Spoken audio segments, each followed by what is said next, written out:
welcome to episode 241 of the Actual Astronomy Podcast, summer shorts catch-up edition. I'm Chris, and joining me is Shane. We are amateur astronomers who love looking up the night sky, and this podcast is for anyone else who likes going out under the stars.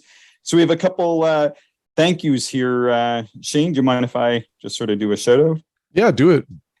So Wade is a longtime correspondent from Australia. I know you and I have both chatted to him a few times, I think, Shane. Yep, for sure. Yeah. Wade has written us a number of times, and I've enjoyed the conversations that we've had. Especially somebody that lives so far away. It's just neat to hear about their experiences. It is, and he was talking about when he and I were chatting last. He was talking about Scorpius, the constellation Scorpius, going up, and from Australia, of course. Scorpius is, I think, about right overhead about now, and from here we get our best view when it's just sort of cutting across the treetops. In fact, we don't even see the full constellation because we're so far north that that we never see all of Scorpius from our latitude. But like I said, from Australia, it's straight up over north or straight up over zenith. So I'm always a little bit jealous when I get his emails, but it's nice because they're fairly detailed and can live a little bit vicariously through him. Mm-hmm. And then we have Matthew, who's listened to a lot of our podcasts, he says, but hasn't listened to them all. And both Matthew and Wade have provided some Patreon support, so we thank them. And Matthew goes on to say, "I'm a beginner who got into this hobby during the spring. I bought a secondhand Orion 120 millimeter f8.3 refractor, and he's loving the views through it. He's taken a look at M51 and split some doubles, and finds that very satisfying and rather addicting.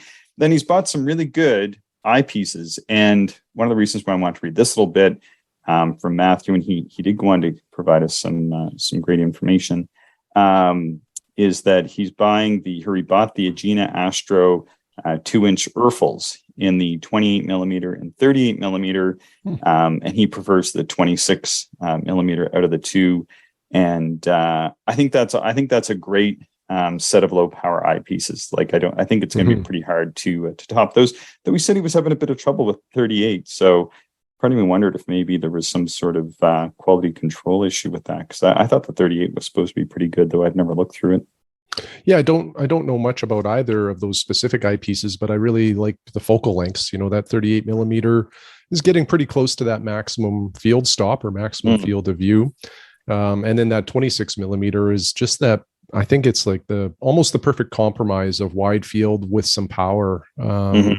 Maybe some ethos people would argue with me on that one with the 21 millimeter ethos, but I think it's a sweet spot. You have a nice sized exit pupil and, a little bit of extra power to darken the background and just show that object a little bit better. Yeah, he also sent us, I'm not sure if you reviewed it. I certainly reviewed it in quite a bit of detail yesterday. I had read it when he sent it, and then when I was sitting down to work on show notes yesterday, I went through. He sent a really beautiful and detailed list of topics that he was suggesting maybe we consider for coverage. And so I've taken that, I've incorporated one of them into today's recording set. We'll be recording 5 episodes today, gulp. And I think there's a few ideas in there. I think he sent us 4 or 5, that there's 2 or 3 of them I think are going to make for good longer episodes. There's one he was talking about getting a little bit more into the optometry of the eye and astronomy. And I thought, that's really good. I wonder if we can either find an amateur who knows a lot about that, or an optician, or somebody that's more of an expert than you and I, or unless you've been hiding your ophthalmological experience. Nothing to hide there. I do not have that. Yeah. But yeah, definitely appreciate the show ideas. I don't know about you, Chris, but I think that's maybe the most challenging thing for you and I is just what the heck are we going to talk about? So when other people send in the ideas, it's super helpful. Yeah, it is. Yeah, I'm enjoying doing the summer shorts because I have a lot of ill-conceived ideas. No, wait. Ill thought out, not fully thought out ideas. No, just I think ideas that work maybe better in a shorter format that aren't take up that much time. Okay. Yeah, So, and just a quick reminder too to everybody, the summer shorts is a temporary thing. We're just doing this over summer so that it frees up a little more of Chris's time and my time to go do some other things, which is I think kind of a common theme for most people over summer. So we will return to some longer episodes probably in September timeframe. yeah. And kind of get back to what everybody's used to. Yeah.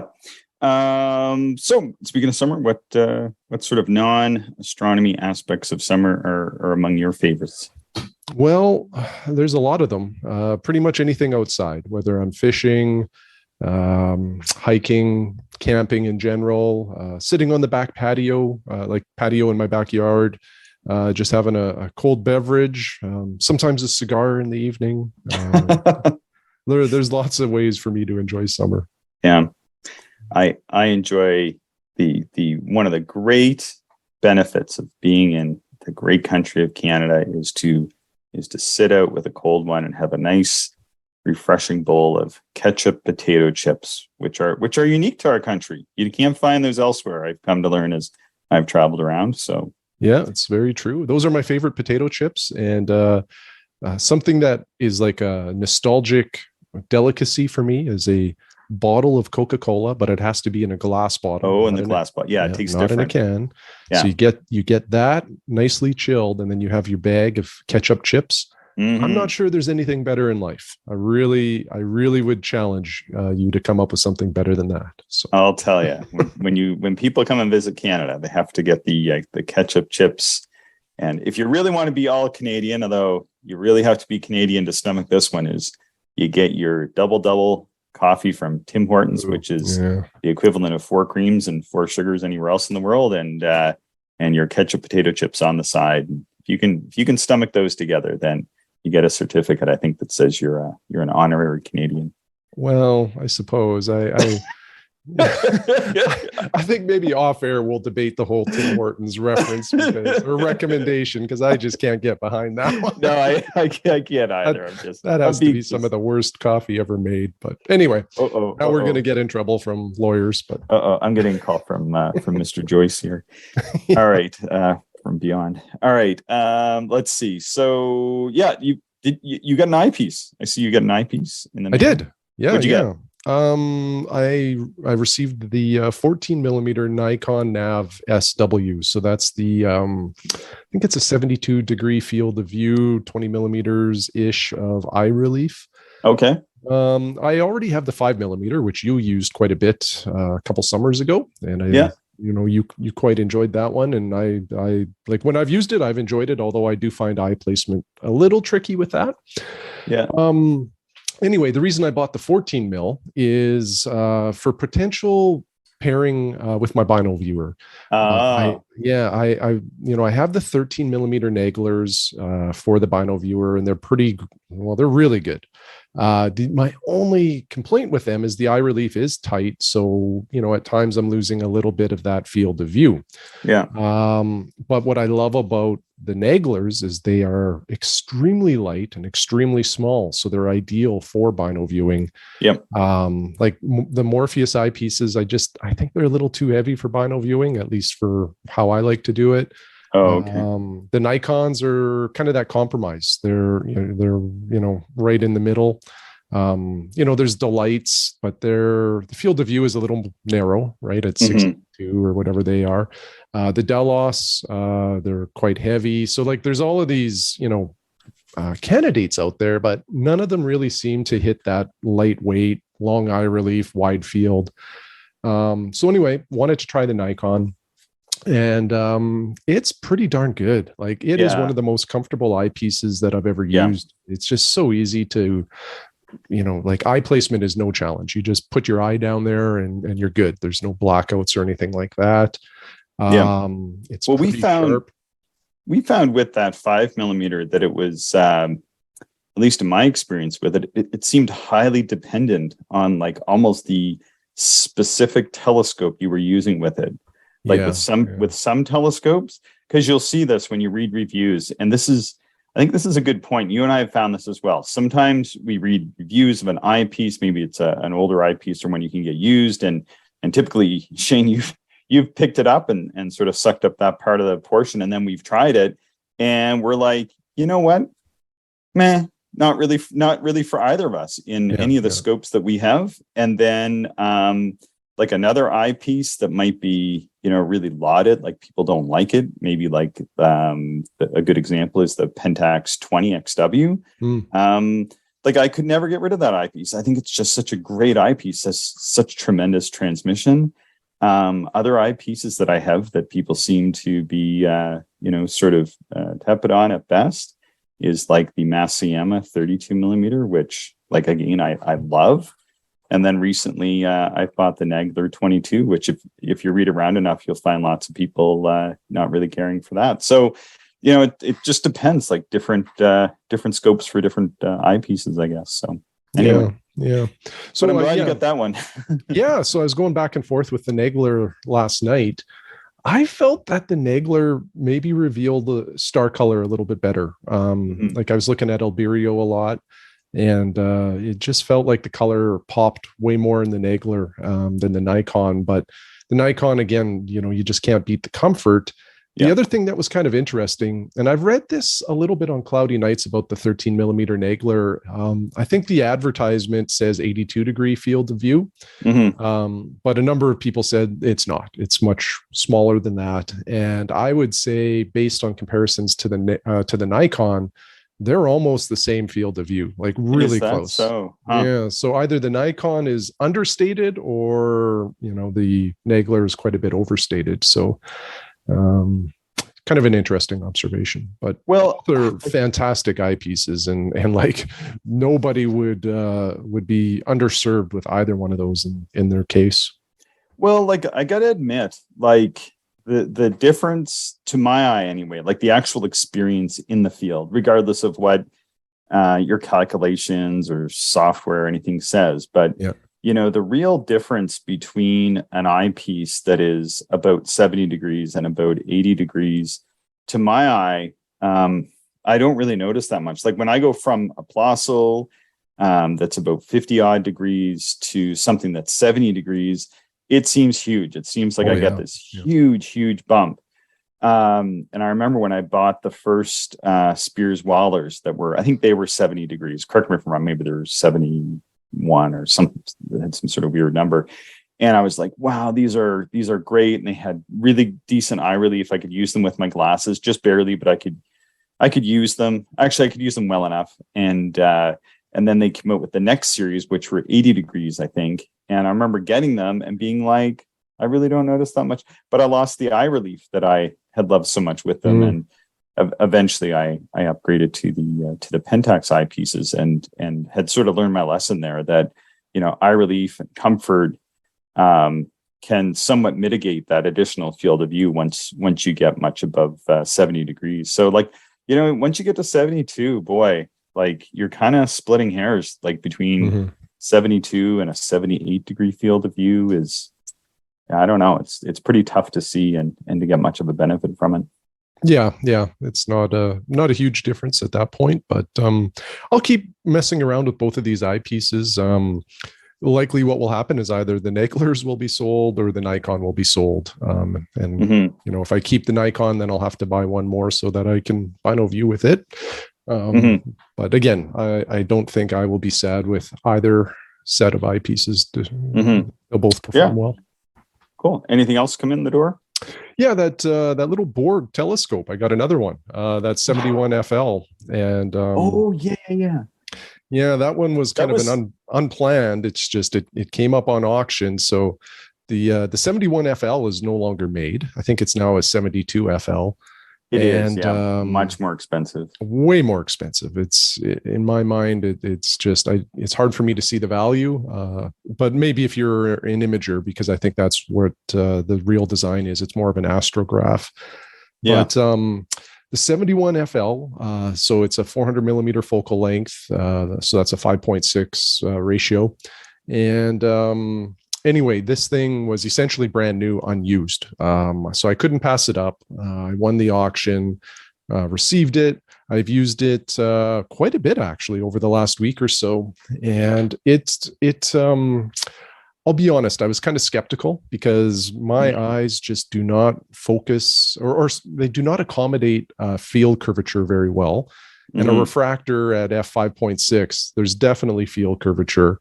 And I was a little concerned that I would be annoyed, if it was too extensive in the field of view. And I tell you, it's not. It's really good. Like it's really just the outer edge of the field of view where stars really become, pretty messy. So I'm talking like, I don't even know if that would be 5%, like the outer 5%. It's really small. This thing in 2-inch format. So, again, Borg, super modular. In 2-inch format, it weighs 1.7 pounds with the helical focuser. Like it's so light. It's incredible. So last night I was using the APM ultra flat field 30 millimeter eyepiece in there. And it was just beautiful, just scanning the sky with that. I have it on my ultralight carbon fiber tripod. It's just a really, really nice setup. Yeah, so nice. The only complaint I had about the 2-inch configuration is the helical focuser.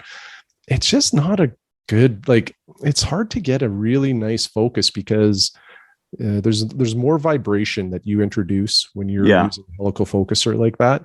So I switched it back to 1.25" mode because I have just like a normal, kind of Crayford focuser, like a traditional focuser. So I think I'll keep it in that format for now and potentially look at, a 2-inch focuser in the future. But the other thing, because this telescope is so light, putting like 2 inches on the back is just like, it really introduces some balance issues then. And I just feel like these ultralight telescopes just aren't meant to have 2-inch, diagonals and eyepieces put into them because heck, my diagonal and eyepiece, that I had in there last night probably, weigh twice as much as the telescope without it. So it's kind of silly, But anyway, I like it. I appreciate the 2-inch format in these small scale. I've used my 50 millimeter a lot with the 2-inch format, and I love it. I think it's super, super cool. Yeah. Well, you can't beat the wide fields, that's for sure. No. I gotta say, I'm sorry, I'd almost forgotten that you had the 71 because I think it arrived like almost right after we did the last recording, which is 2 weeks ago today. So it's been over almost 2 weeks since we chatted, and I was like, wait, we didn't chat about that. Well, it's kind of weird. I was thinking this is the first time you and I have gone like a week without talking to each other in about 27 months or something like that. I know. Yeah, it's really strange. It is strange. Yeah, I don't think people realize like the cadence that it takes to put this many. So we're knocking on the door of 250 episodes now. Once we're done today, we'll maybe do it in 3 weeks time. And it's pretty wild to think about recording that many episodes. We are hearing now from people that are saying like they wouldn't even try to listen to them all. So yeah, just too many. Yeah, good stuff. Yeah, I think you should get the field flattener for that setup though, for that 71. Well, yeah, there is an auction coming up for the reducer, that 7872. I think it is. That was designed for the 71 FL and the 90 FL, I think. So we'll see. We'll see what price it goes for. I'm hoping to be successful with that one. And then I think I have all of the accessories that go with that M57 series of Borg stuff. So cool. Yeah. Very good. Okay. I received a T2 helical focuser for my Schmidt-Newt, my little comet catcher. So I've been playing with that, and one of the challenges I have is getting my Nagler to not bottom out. So I was trying to look at all kinds of different adapters and eyepiece holders and that, because the Nagler is just bottoming out by a millimeter or two. And then when I was making up this podcast yesterday, it occurred to me that I should use just a parafocalizing ring, because they're super, super cheap. And so I ordered a set from First Light Optics over in the UK. Cost me all of 10 British pounds. And then that is about the same thickness as I need for the Nagler not to bottom out. So I'm just going to sort of snug that up and give myself enough room. to put a filter on the bottom, and should be off to the races. Oh, awesome. Yeah. And then what field of view does that give you in the comet catcher? It gives me about 3.5, just over. Yeah, so 3.5 degree true field of view in the comet catcher. It's still a work in progress. It's probably going to take at least into the autumn to get it 100% set up and running the way that I want.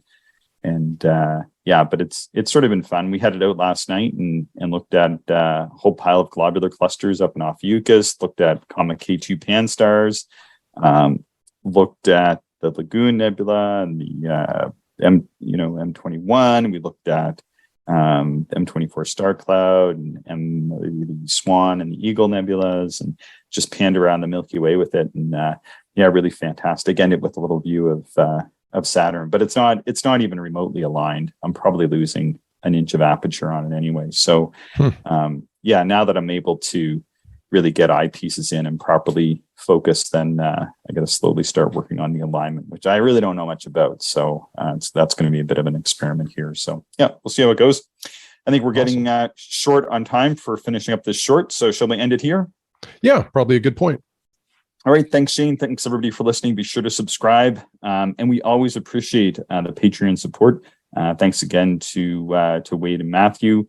And we look forward to making some further recordings based on your suggestions. People can reach us at actualastronomy@gmail.com. Thank you, everyone, for listening, and we hope you enjoyed the show. If you are interested in more information, would like to contact us, or if you would like to support the podcast, check out our website, actualastronomy.com.